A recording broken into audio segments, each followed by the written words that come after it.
Hi hello friends, welcome back to YK star YouTube channel. ನಾವು ಇವತ್ತು ನಾಡ ಕಚೇರಿ ವೆಬ್ಸೈಟಲ್ಲಿ ಮೊದಲು ಎಡಿಟ್ ಮಾಡುವ ಆಪ್ಷನ್ನ ಬಿಟ್ಟಿದ್ದಿಲ್ಲ, ಅಂದರೆ ಈಗ ಬಿಟ್ಟಿದ್ದಾರೆ. ನಿಮ್ಮ ಜಾತಿ ಪ್ರಮಾಣ ಪತ್ರ, ಕಾಸ್ಟ್ ಇನ್ಕಮು, ರೆಸಿಡೆನ್ಷಿಯಲ್ ಸರ್ಟಿಫಿಕೇಟು, ಇನ್ನಿತರ ಎಲ್ಲ ಸರ್ಟಿಫಿಕೇಟ್ಗಳನ್ನು ಎಡಿಟ್ ಮಾಡಲು ಬಿಟ್ಟಿದ್ದಾರೆ. ನಿಮ್ಮ ಸರ್ಟಿಫಿಕೇಟಲ್ಲಿ ಕಾಸ್ಟ್ ಚೇಂಜ್ ಮಾಡೋದಾಗಲಿ, ಅಡ್ರೆಸ್ ಚೇಂಜ್ ಮಾಡೋದಾಗಲಿ, ನೇಮನ್ನು ಚೇಂಜ್ ಮಾಡೋದಾಗಲಿ ಮತ್ತು ಇನ್ನಿತರ ಯಾವುದೇ ನೇಮ್ಗಳನ್ನು ಚೇಂಜ್ ಮಾಡೋದಾಗಲಿ ಈ ವಿಡಿಯೋದಲ್ಲಿ ತಿಳಿದುಕೊಳ್ಳೋಣ. ಈ ವಿಡಿಯೋನ ಶುರು ಮಾಡೋದಕ್ಕಿಂತ ಮುಂಚೆ ನಮ್ಮ ಚಾನಲ್ಗೆ ಯಾರಾದರೂ ಹೊಸದಾಗಿ ವಿಸಿಟ್ ಮಾಡಿದರೆ ನಮ್ಮ ಚಾನಲನ್ನು ಸಬ್ಸ್ಕ್ರೈಬ್ ಮಾಡ್ಕೊಳ್ಳಿ. ಈ ವಿಡಿಯೋಗಾಗಿ ಒಂದು ಲೈಕನ್ನು ಮಾಡಿ. ನಮ್ಮ ಟೆಲಿಗ್ರಾಮ್ ಚಾನಲ್ ಯಾರೆಲ್ಲ ಜಾಯ್ನ್ ಆಗಿಲ್ಲ, ನಾನು ಡಿಸ್ಕ್ರಿಪ್ಷನಲ್ಲಿ ಟೆಲಿಗ್ರಾಮ್ ಚಾನಲ್ ಲಿಂಕನ್ನು ಹಾಕಿರ್ತೀನಿ, ಟೆಲಿಗ್ರಾಮ್ ಚಾನಲ್ಗೆ ಜಾಯ್ನ್ ಆಗಿ. ವಿಡಿಯೋನ ಶುರು ಮಾಡೋಣ. ಮೊದಲಿಗೆ ಕರ್ನಾಟಕ ಸರ್ಕಾರ ನಾಡ ಕಚೇರಿ 5.0 ಈ ವೆಬ್ಸೈಟ್ಗೆ ಬರಬೇಕು. ಅಂದರೆ ಈ ವೆಬ್ಸೈಟಿನ ಲಿಂಕನ್ನು ನಾನು ಡಿಸ್ಕ್ರಿಪ್ಷನಲ್ಲಿ ಹಾಕಿರ್ತೀನಿ. ಇಲ್ಲ ಅಂದರೆ ನಿಮ್ಮ ಕ್ರೋಮ್ ಬ್ರೌಸರ್ಗೆ ಹೋಗಿ ನಾಡ ಕಚೇರಿ ಅಂತ ಟೈಪ್ ಮಾಡಿಕೊಂಡು ನಾಡ ಕಚೇರಿ ವೆಬ್ಸೈಟ್ ಓಪನ್ ಆಗುತ್ತೆ. ಅದರಲ್ಲಿ ಲಾಗಿನ್ ಮಾಡ್ಕೋಬೇಕು. ಅಪ್ಲೈ ಅಂತ ಆನ್ಲೈನ್ ಅಂತ ಕ್ಲಿಕ್ ಮಾಡಿ ಲಾಗಿನ್ ಮಾಡ್ಕೊಳ್ಳಿ. ಲಾಗಿನ್ ಮಾಡಿಕೊಂಡು ಈ ವೆಬ್ಸೈಟ್ಗೆ ಬನ್ನಿ. ಮತ್ತು SC ವಿದ್ಯಾರ್ಥಿಗಳಿಗೆ ನಿಮ್ಮ ಜಾತಿ ಪ್ರಮಾಣ ಪತ್ರ ತಿದ್ದುಪಡಿ ಅರ್ಜಿ ಸಲ್ಲಿಸಿ ಅಂತ ಬಹಳ ಜನ ಕೇಳ್ತಾ ಇದ್ರು. ಯಾವ ರೀತಿ ಅರ್ಜಿ ಸಲ್ಲಿಸಬೇಕು, ಅದರಲ್ಲಿ ಯಾವ ರೀತಿ ಚೇಂಜ್ ಮಾಡೋದಂದರೆ ಇಲ್ಲಿ ಹೊಸ ವಿನಂತಿ ಇದೆ ನೋಡಿ, ಹೊಸ ವಿನಂತಿ ಮೇಲೆ ಕ್ಲಿಕ್ ಮಾಡಿದ ನಂತರ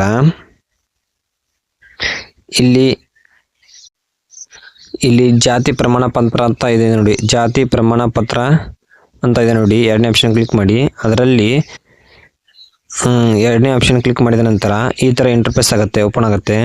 ಸ್ಕ್ರೋಲ್ ಮಾಡಿ ಕೆಳಗೆ ಸ್ಕ್ರೋಲ್ ಮಾಡಿ ಮುಂದುವರಿಸಿ ಮೇಲೆ ಕ್ಲಿಕ್ ಮಾಡಿದ ನಂತರ ನಿಮಗೆ ಆಧಾರ್ ಇ-ಸೈನ್ ಕೇಳುತ್ತೆ. ಆಧಾರ್ ಇ-ಸೈನಲ್ಲಿ ಡೈರೆಕ್ಟ್ ಆಧಾರ್ ಇ-ಸೈನ್ಗೆ ಬರುತ್ತೆ. ಇಲ್ಲಿ ನಿಮ್ಮ ಆಧಾರ್ ಕಾರ್ಡ್ ನಂಬರ್ ಎಂಟರ್ ಮಾಡ್ಕೊಳ್ಳಿ. ಎಂಟರ್ ಮಾಡ್ಕೊಂಡ ನಂತರ ಇಲ್ಲಿ OTP ಮೇಲೆ ಕ್ಲಿಕ್ ಮಾಡಿಕೊಂಡು ನಿಮ್ಮ OTP ಎಂಟರ್ ಮಾಡಿಕೊಂಡು ಅರ್ಜಿ ಸಲ್ಲಿಸಿ ಮೇಲೆ ಕ್ಲಿಕ್ ಮಾಡಿದ ನಂತರ ನಿಮ್ಮ ಮೊದಲನೇ ಜಾತಿ ಪ್ರಮಾಣ ಪತ್ರ ಅಪ್ಲಿಕೇಶನ್ ಹಾಕಿರ್ತಾರಲ್ಲ ಅದರ ಡೀಟೇಲ್ಸ್ ತೋರಿಸುತ್ತೆ. ಅಂದರೆ ಯಾವ ರೀತಿ ತಿದ್ದುಪಡಿ ಮಾಡಬೇಕಲ್ಲ ಆ ಜಾತಿ ಪ್ರಮಾಣ ಪತ್ರ ತೋರಿಸುತ್ತೆ. ಅದನ್ನು ಆದಮೇಲೆ ಸಿಂಪ್ಲಿ ಅಲ್ಲಿ ಒಂದು ಟಿಕ್ ಇದೆಯಲ್ಲ ಜಾತಿ ಪ್ರಮಾಣ ಪತ್ರ ಅಂತ ಅದರ ಮೇಲೆ ಕ್ಲಿಕ್ ಮಾಡಿದ ನಂತರ ಪೂರ್ವ ವೀಕ್ಷಣೆ ಮೇಲೆ ಕ್ಲಿಕ್ ಮಾಡಿದ ನಂತರ ನೀವು ಇಲ್ಲಿ ನಿಮ್ಮ ಜಾತಿ ಪ್ರಮಾಣ ಪತ್ರ ನೋಡ್ಕೋಬೋದು. ಅಂದರೆ ಇದೆಲ್ಲ ಕರೆಕ್ಟ್ ಆಗಿದೆ ಅಂದರೆ ಜಾತಿ ಪ್ರಮಾಣ ಪತ್ರ ನೋಡಿಕೊಂಡು ನೀವು ರಿಟರ್ನ್ ಪೇಜ್ಗೆ ಬನ್ನಿ. ರಿಟರ್ನ್ ಪೇಜ್ಗೆ ಬಂದ ನಂತರ ಇಲ್ಲಿ ಎರಡು ಆಪ್ಷನ್ಗಳಿವೆ. ಒಂದು ಎಲ್ಲ ಮಾಹಿತಿ ಸರಿ ಇದೆ, ಎಲ್ಲ ಮಾಹಿತಿ ಸರಿ ಇದೆ ಅಂದರೆ ಇದ್ರ ಮೇಲೆ ಕ್ಲಿಕ್ ಮಾಡ್ಕೊಂಡು ಪೇಮೆಂಟ್ ಮಾಡ್ಕೊಂಡು ನಿಮ್ಮ ಸರ್ಟಿಫಿಕೇಟ್ ಡೌನ್ಲೋಡ್ ಮಾಡ್ಕೋಬೋದು. ಇಲ್ಲ ಇನ್ನೊಂದು ಆಪ್ಷನ್ ನೋಡಿದೆ ನೋಡಿ, ಇದರಲ್ಲಿ ತಿದ್ದುಪಡಿ ಬೇಕು ಅಂತ ಇದೆ ನೋಡಿ. ತಿದ್ದುಪಡಿ ಬೇಕಾದರೆ ಇದರ ಮೇಲೆ ಕ್ಲಿಕ್ ಮಾಡಿ. ತಿದ್ದುಪಡಿ ಬೇಕು ಅಂತ ಇದರ ಮೇಲೆ ಕ್ಲಿಕ್ ಮಾಡಿದ ನಂತರ ಇದರಲ್ಲಿ 3 ಆಪ್ಷನ್ ಬರುತ್ತೆ. ಮೊದಲನೇದು ಹೆಸರು ಬದಲಾವಣೆ ಮತ್ತು ಜಾತಿ ಬದಲಾವಣೆ, ಆನಂತರ ವಿಳಾಸ ಬದಲಾವಣೆ ಬರುತ್ತೆ. ಇದರಲ್ಲಿ ನೀವು ನೇಮ್ ಕರಪ್ಷನ್ ಮಾಡ್ತಾ ಇದ್ದರೆ ನೇಮ್ ಬದಲಾವಣೆ ಮೇಲೆ ಕ್ಲಿಕ್ ಮಾಡಿ.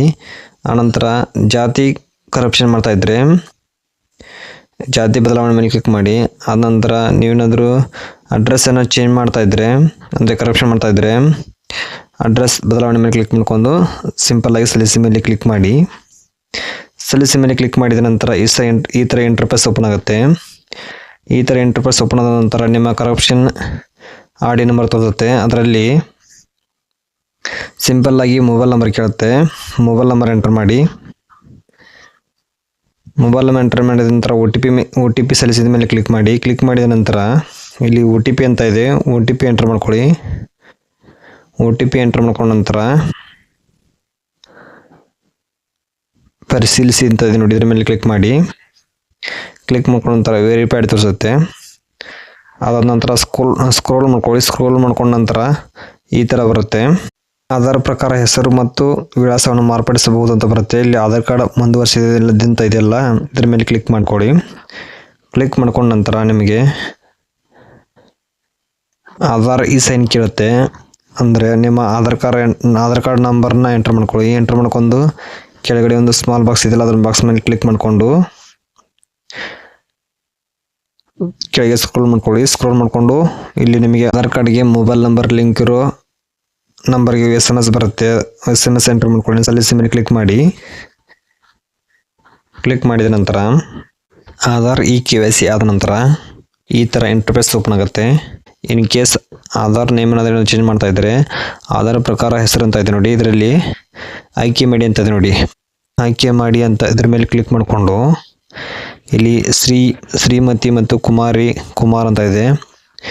ಇದನ್ನು ಯಾವ ರೀತಿ ಸೆಲೆಕ್ಟ್ ಮಾಡ್ಕೋಬೇಕಂದ್ರೆ ಸ್ತ್ರೀನ ಯಾವಾಗ ಸೆಲೆಕ್ಟ್ ಮಾಡ್ಕೋಬೇಕಂದ್ರೆ ಇನ್ ಕೇಸ್ ನಿಮಗೆ ಮ್ಯಾರೇಜ್ ಆಗಿದ್ದು ಅಪ್ಲಿಕೆಂಟ್ ಅಂದರೆ ಅಪ್ಲೈ ಮಾಡೋರು ಮೇಲ್ ಆಗಿದ್ದರೆ ಸ್ತ್ರೀಯನ್ನು ಸೆಲೆಕ್ಟ್ ಮಾಡ್ಕೊಳ್ಳಿ. ಶ್ರೀಮತಿನ ಯಾವಾಗ ಸೆಲೆಕ್ಟ್ ಮಾಡ್ಕೋಬೇಕಂದ್ರೆ ನೀವು ಮ್ಯಾರೇಜ್ ಆಗಿದ್ದು ಫೀಮೇಲ್ ಆಗಿದ್ದರೆ ಶ್ರೀಮತಿಯನ್ನು ಸೆಲೆಕ್ಟ್ ಮಾಡ್ಕೊಳ್ಳಿ. ಆನಂತರ ಕುಮಾರಿನ ಯಾವಾಗ ಸೆಲೆಕ್ಟ್ ಮಾಡ್ಕೋಬೇಕಂದ್ರೆ ನೀವು ಫೀಮೇಲ್ ಆಗಿದ್ದು ಅಂದರೆ ಮದುವೆ ಆಗಿಲ್ಲ ಅಂದರೆ ಕುಮಾರಿ ಅಂತ ಸೆಲೆಕ್ಟ್ ಮಾಡ್ಕೊಳ್ಳಿ. ಆನಂತರ ಕುಮಾರ್ ಇರೋದು ಅಪ್ಲಿಕೆಂಟ್ ಮೇಲ್ ಆಗಿದ್ದು ಅಂದರೆ ಇನ್ನೂ ಮ್ಯಾರೇಜ್ ಆಗಿಲ್ಲ ಅಂದರೆ ಕುಮಾರ್ ಅಂತ ಸೆಲೆಕ್ಟ್ ಮಾಡ್ಕೊಳ್ಳಿ. ನೀವು ಏನು ಚೇಂಜ್ ಮಾಡ್ಬೇಕು ಅಂದ್ಕೊಂಡಿರ್ತೀರೋ ಅದನ್ನು ಸೆಲೆಕ್ಟ್ ಮಾಡ್ಕೊಳ್ಳಿ. ಆನಂತರ ಇಲ್ಲಿ do you want change your mother name ಅಂತ ಕೇಳುತ್ತೆ. ನಿಮ್ಮ ಫಾದರ್ ನೇಮು ಅಲ್ಲ ಮದರ್ ನೇಮ್ ಏನಾದರೂ ಚೇಂಜ್ ಮಾಡ್ತಾ ಇದ್ದರೆ ಎಸ್ ಅಂತ ಕ್ಲಿಕ್ ಮಾಡಿ, ಇಲ್ಲಾಂದರೆ ನೋ ಅಂತ ಕ್ಲಿಕ್ ಮಾಡಿ. ನಾನು ಎಸ್ ಅಂತ ಕ್ಲಿಕ್ ಮಾಡ್ತಾ ಇದ್ದೀನಿ. ಎಸ್ ಅಂತ ಕ್ಲಿಕ್ ಮಾಡ್ಕೊಂಡ ನಂತರ ಈ ಥರ ಇಂಟರ್ಫೇಸ್ ಓಪನ್ ಆಗುತ್ತೆ. ಆನಂತರ ಇದರಲ್ಲಿ ತಂದೆ ಗಂಡನ ಹೆಸರು ಕನ್ನಡದಲ್ಲಿ ಅಂತ ಇದೆ. ಯಾರೆಲ್ಲ ಮದುವೆ ಆಗಿ ಗಂಡನ ನೇಮನ್ನು ಚೇಂಜ್ ಮಾಡಬೇಕು ಇಲ್ಲ ಕರಪ್ಷನ್ ಮಾಡಬೇಕು ಅಂತ ಇರ್ತಿರಲ್ಲ ಅವರಿಗೂ ಆಯ್ಕೆ ಮೇಲೆ ಕ್ಲಿಕ್ ಮಾಡಿ. ಮತ್ತು ತಂದೆ ನೇಮನ್ನು ಏನಾದರೂ ಕರಪ್ಷನ್ ಮಾಡ್ಕೋಬೇಕು ಅಂದ್ಕೊಂಡವರು ಆಯ್ಕೆ ಮೇಲೆ ಕ್ಲಿಕ್ ಮಾಡಿ. ಕ್ಲಿಕ್ ಮಾಡಿದ ನಂತರ ಇಲ್ಲಿ ಬೀನ್ ಅಂತ ಬರುತ್ತೆ. ಅಂದರೆ ಬೀನ್ ಅಂದರೆ ಅಪ್ಲಿಕೆಂಟ್ ಫೀಮೇಲ್ ಆಗಿದ್ದು ತಂದೆಯ ಹೆಸರನ್ನು ಚೇಂಜ್ ಮಾಡ್ಕೋಬೇಕು ಅಂದ್ಕೊಂಡ್ರೆ ಬೀನ್ ಮೇಲೆ ಕ್ಲಿಕ್ ಮಾಡಿ. ಎಲ್ಲ ಮದುವೆ ಆಗಿದ್ದು ಗಂಡನ ನೇಮನ್ನು ಚೇಂಜ್ ಮಾಡಲು ಮೇಲೆ ಸೆಲೆಕ್ಟ್ ಮಾಡ್ಕೊಳ್ಳಿ. ಸೆಲೆಕ್ಟ್ ಮಾಡ್ಕೊಂಡ ನಂತರ ನೀವು ಯಾರ ನೇಮನ್ನು ಚೇಂಜ್ ಮಾಡ್ಕೋಬೇಕು ಅಂದ್ಕೊಂಡಿರ್ತೀರೋ ಅದನ್ನು ಸೆಲೆಕ್ಟ್ ಮಾಡ್ಕೊಂಡ ನಂತರ ಅವ್ರ ನೇಮನ್ನು ಎಂಟರ್ ಮಾಡ್ಕೊಳ್ಳಿ. ಎಂಟರ್ ಮಾಡ್ಕೊಂಡಾದ್ಮೇಲೆ ಇಲ್ಲಿ ಅದರ ಸೈಡಲ್ಲಿ ಇಂಗ್ಲೀಷಲ್ಲಿ ಕೇಳುತ್ತೆ. ಇಂಗ್ಲೀಷಲ್ಲಿ ಏನಾದರೂ ಚೇಂಜಸ್ ಬೇಕಾದರೆ ಇಂಗ್ಲೀಷಲ್ಲಿ ಚೇಂಜ್ ಮಾಡ್ಕೊಳ್ಳಿ. ನಿಮ್ಮ ಮದರ್ಸ್ ನೇಮ್ ಏನಾದರೂ ಚೇಂಜ್ ಮಾಡ್ಕೋಬೇಕಂದ್ರೆ ಮದರ್ಸ್ ನೇಮಲ್ಲಿ ಆಯ್ಕೆ ಮಾಡಿಕೊಂಡು ಅಲ್ಲಿ ನಿಮ್ಮ ಮದರ್ಸ್ ನೇಮ್ ಏನು ನೇಮನ್ನು ಚೇಂಜ್ ಮಾಡ್ಕೋಬೇಕು ಅಂದ್ಕೊಂಡಿರ್ತೀರೋ ಅದನ್ನು ಸೆಲೆಕ್ಟ್ ಮಾಡ್ಕೊಂಡು ಎಂಟ್ರ್ ಮಾಡ್ಕೊಂಡ ನಂತರ ಇಲ್ಲಿ ಅಗತ್ಯ ಇರೋ ದಾಖಲೆಗಳಂತ ಇದೆ ನೋಡಿ, ಅದರಲ್ಲಿ ಆಧಾರ್ ಕಾರ್ಡ್ ಸೆಲೆಕ್ಟ್ ಮಾಡ್ಕೊಳ್ಳಿ. ಅಂದರೆ ನೀವು ಯಾರ ನೇಮನ್ನು ಚೇಂಜ್ ಮಾಡ್ಕೊಂಡಿರ್ತೀರೋ ಅಂದರೆ ಹಸ್ಬೆಂಡ್ದಾಗಲಿ ಫಾದರ್ದಾಗಲಿ ಮದರ್ದಾಗಲಿ ನೀವು ಯಾರ ನೇಮನ್ನು ಚೇಂಜ್ ಮಾಡ್ಕೊಂಡಿರ್ತೀರೋ ಅವರ ಆಧಾರ್ PDF ಚಾಯ್ಸ್ ಫೈಲ್ ಅಂತ ಇದೆ ನೋಡಿ, ಅದರ ಮೇಲೆ ಕ್ಲಿಕ್ ಮಾಡಿಕೊಂಡು ಫೋಟೋ ಅಪ್ಲೋಡ್ ಮಾಡ್ಕೊಳ್ಳಿ. PDF ಕನ್ವರ್ಟ್ ಮಾಡಿಕೊಂಡು ಅಪ್ಲೋಡ್ ಮಾಡ್ಕೊಂಡಾದ್ಮೇಲೆ ನೀವು ಇಲ್ಲಿ ನೋಡ್ಬೋದು ಅಡ್ರೆಸ್ ಕೂಡ ನೀವು ಚೇಂಜ್ ಮಾಡ್ಕೋಬೋದು. ಅಂದರೆ ನಿಮ್ಮ ಅಡ್ರೆಸ್ಸಲ್ಲಿ ಜಿಲ್ಲೆ, ತಾಲೂಕು, ಪಟ್ಟಣ, ವಾರ್ಡು ಇವುಗಳನ್ನೆಲ್ಲ ನೀವು ಚೇಂಜ್ ಮಾಡ್ಕೋಬೋದು. ಆನಂತರ ಗ್ರಾಮೀಣ ನಗರ, ಗ್ರಾಮೀಣ ಪ್ರದೇಶ ನಗರ ಇವನು ಕೂಡ ನೀವು ಚೇಂಜ್ ಮಾಡ್ಕೋಬೋದು. ಅಂದರೆ ಅಡ್ರೆಸ್ ಕೂಡ ನೀವು ಕರಪ್ಷನ್ ಮಾಡ್ಕೋಬೋದು. ನಿಮಗೆ ಯಾವುದು ಚೇಂಜ್ ಮಾಡಬೇಕು ಅದನ್ನು ಸೆಲೆಕ್ಟ್ ಮಾಡಿಕೊಂಡು ಎಂಟ್ರ್ ಮಾಡಿಕೊಂಡು ಚೇಂಜ್ ಮಾಡ್ಕೊಳ್ಳಿ. ಅದಾದ ನಂತರ ಕೆಳಗೆ ಇಲ್ಲಿದೆ ನೋಡಿ, ನೀವು ಮಾರ್ಪಡಿಸಲು ಬಯಸುವಿರ ಅಂತ ಇದೆ. ಅಂದರೆ ನೀವು ಎಡಿಟ್ ಅಂದರೆ ಕರಪ್ಷನ್ ಮಾಡಲು ಬಯಸುವಿರಿ ಅಂತ ಇದೆ. ಹೌದಂತ ಕ್ಲಿಕ್ ಮಾಡಿ. ಕ್ಲಿಕ್ ಮಾಡಿದ ನಂತರ ಈ ಥರ ಬರುತ್ತೆ. ಅಂದರೆ operated successfully and her is your new GST number or D number ಇರುತ್ತೆ. ಅಂದರೆ ನೀವು ಹೊಸ ತಿದ್ದುಪಡಿಗೆ ಅರ್ಜಿಯನ್ನು ಸಲ್ಲಿಸಿದ್ರಲ್ಲ ಅದರ RD ನಂಬರ್ ಇದು. ಇದನ್ನು ಸ್ಕ್ರೀನ್ಶಾಟ್ ತಗೊಂಡು ಓಕೆ ಮೇಲೆ ಕ್ಲಿಕ್ ಮಾಡಿ. ಕ್ಲಿಕ್ ಮಾಡಿದ ನಂತರ ಈ ಸೈನ್ಗೆ ಮುಂದುವರಿಸಿ ಅಂತ ಬರುತ್ತೆ. ಅಂದರೆ ಆಧಾರ್ ಈ ಸೈನ್ ಕೇಳುತ್ತೆ. ಅದರ ಇಲ್ಲಿ ನೋಡಿ ಈ ಸೈನ್ಗೆ ಮುಂದುವರಿಸಿ ಅಂತ ಇದೆ ನೋಡಿ, ಇದ್ರ ಮೇಲೆ ಕ್ಲಿಕ್ ಮಾಡಿ. ಕ್ಲಿಕ್ ಮಾಡಿದ ನಂತರ ಇಲ್ಲಿ ಎಂಟರ್ ಯುವರ್ ಆಧಾರ್ ನಂಬರ್ ಅಂತ ಕೇಳುತ್ತೆ. ಆಧಾರ್ ನಂಬರ್ ಎಂಟರ್ ಮಾಡಿ. ಎಂಟರ್ ಮಾಡ್ಕೊಂಡ ನಂತರ ಆಧಾರ್ ಕಾರ್ಡ್ಗೆ ಲಿಂಕ್ ಇರೋ ಮೊಬೈಲ್ ನಂಬರ್ಗೆ OTP ಬರುತ್ತೆ. OTP ಎಂಟರ್ ಮಾಡ್ಕೊಳ್ಳಿ. ಎಂಟರ್ ಮಾಡ್ಕೊಂಡ ನಂತರ ಬಾಕ್ಸನ್ನು ಟಿಕ್ ಮಾಡಿಕೊಂಡು ಸಬ್ಮಿಟ್ ಮೇಲೆ ಕ್ಲಿಕ್ ಮಾಡಿ. ಸಬ್ಮಿಟ್ ಮೇಲೆ ಕ್ಲಿಕ್ ಮಾಡಿದ ನಂತರ ಈ ಥರ ಇಂಟರ್ಫೇಸ್ ಓಪನ್ ಆಗುತ್ತೆ. ಇಲ್ಲಿ ಹಣ ಪಾವತಿಸಿ ಮುಂದುವರಿಸಿ ಅಂತ ಇದೆ ನೋಡಿ, ಇದರ ಮೇಲೆ ಕ್ಲಿಕ್ ಮಾಡ್ಕೊಳ್ಳಿ. ಕ್ಲಿಕ್ ಮಾಡ್ಕೊಂಡ ನಂತರ ಇಲ್ಲಿ ನಿಮಗೆ ಪೇಮೆಂಟ್ ಗೇಟ್ವೇ ಪೇಜ್ ಓಪನ್ ಆಗುತ್ತೆ. ಅಂದರೆ ನೀವು ಇಲ್ಲಿ ಕೇರ್ಫುಲ್ ಆಗಿ ನೋಡ್ಕೊಳ್ಳಿ. ಇಲ್ಲಿ ಪಾವತಿಸಬೇಕಾದ ಮೊತ್ತ 0 ಅಂತ ತೋರಿಸ್ತಾ ಇದೆ. ಅಂದರೆ ನಿಮಗೆ ಯಾವುದೇ ಫೀ ಇಲ್ಲ ಅಂತಲ್ಲ, ನಿಮಗೆ ಪೇಮೆಂಟ್ ಇರುತ್ತೆ. ಅಂದರೆ ಅಪ್ಲಿಕೇಶನ್ ಎಡಿಟಿಂಗ್ಗೆ 40 ರೂಪಾಯಿನೂ ಇರುತ್ತೆ. ಕರಪ್ಷನ್ಗೆ ಇಲ್ಲಿ 100% ಪೇಮೆಂಟ್ ಇದ್ದೇ ಇರುತ್ತೆ. ಅಂದರೆ 40 ರೂಪಾಯಿ ಇಲ್ಲ 50 ರೂಪಾಯಿ ಇದ್ದೇ ಇರುತ್ತೆ. ಅಂದರೆ ಇಲ್ಲಿ ಒಂದೊಂದು ಟೈಮ್ ಪೇಮೆಂಟ್ ತೋರಿಸಲ್ಲ ಇಲ್ಲಿ, ಆದರೆ ನೀವು ಪೇಮೆಂಟ್ ಇರುತ್ತೆ. ಇಲ್ಲ ಅಂದರೆ ಅಕಸ್ಮಾತ್ವಾಗಿ ಏನಾದರೂ ನಿಮಗೆ ಪೇಮೆಂಟ್ ಏನಾದರೂ 0 ತೋರಿಸ್ತಾ ಇದ್ದರೆ ಇಲ್ಲಿ ಮೇಲಿದೆ ನೋಡಿ, ಬಾಕಿ ಉಳಿದಿರುವ ವ್ಯವಹಾರಗಳು ಅಂತ ಇದೆ ನೋಡಿ, ಇದರ ಮೇಲೆ ಕ್ಲಿಕ್ ಮಾಡ್ಕೊಳ್ಳಿ. ಕ್ಲಿಕ್ ಮಾಡ್ಕೊಂಡ ನಂತರ ಅಲ್ಲಿ 3 ಆಪ್ಷನ್ ಓಪನ್ ಆಗುತ್ತೆ. ಈ 3 ಆಪ್ಷನಲ್ಲಿ ಪಾವತಿ ಬಾಕಿ ಉಳಿದಿದೆ ಅಂತ ಇದೆ ನೋಡಿ, ಇದರ ಮೇಲೆ ಕ್ಲಿಕ್ ಮಾಡಿ. ಕ್ಲಿಕ್ ಮಾಡಿದ ನಂತರ ನಿಮಗೆ ಇಲ್ಲಿ ತೋರಿಸುತ್ತೆ ಯಾವೆಲ್ಲ ಅಪ್ಲಿಕೇಶನ್ದು ಪೇಮೆಂಟ್ ಬಾಕಿ ಉಳಿದಿದೆ ಅಂತ. ಅಂದರೆ ಇಲ್ಲಿ ನೋಡಿ ಬಾಕಿ ಉಳಿದಿರೋ ಪೇಮೆಂಟು ತೋರಿಸ್ತಾ ಇದೆ ಇಲ್ಲಿ 40 ರೂಪೀಸ್ ಅಂತ. ಅಂದರೆ ನೀವು ಯಾವ ಅಪ್ಲಿಕೇಶನ್ ಇರ್ತಾರೋ ಆ ಅಪ್ಲಿಕೇಶನ್ದು ಅಮೌಂಟ್ ಬಂದು ತೋರಿಸುತ್ತೆ ಪೇಮೆಂಟ್ ಬಾಕಿ ಉಳಿದಿದ್ದು.